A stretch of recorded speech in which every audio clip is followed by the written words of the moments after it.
ఇప్పటి వరకు ఒక లెక్క, ఇప్పటి నుంచి మరొక లెక్క ఇలా అంటుంది ఎవరో తెలుసా?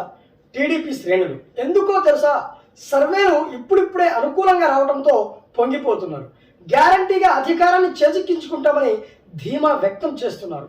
పార్టీలు అన్నాక, ఎన్నికలు అన్నాక అన్ని పార్టీలకు గెలుపుపై ధీమా ఉండటం సహజం. కానీ సర్వేలను పరిగణలోకి తీసుకొని గెలుపుపై ధీమాకు రావడం కాస్త అతిగానే ఉంటుంది. ఇప్పుడు తాజాగా India today C voter survey చూసి టీడీపీ జబ్బలు చర్చుకుంటోంది. కానీ ఇదే సర్వే 2019 ఎన్నికల్లో సైతం బోల్తా పడిన విషయాన్ని మర్చిపోతుంది. 2019 ఎన్నికలకు ముందు ఇదే సి ఓటర్ సంస్థ ఏపీలో మరోసారి టీడీపీ అధికారంలోకి వస్తుందని స్పష్టం చేసింది. అప్పట్లో మిగతా సర్వే సంస్థలన్నింటికీ భిన్నంగా ఫలితాలను వెల్లడించింది. ఇప్పుడు మరోసారి సర్వే ఫలితాలను వెల్లడించింది.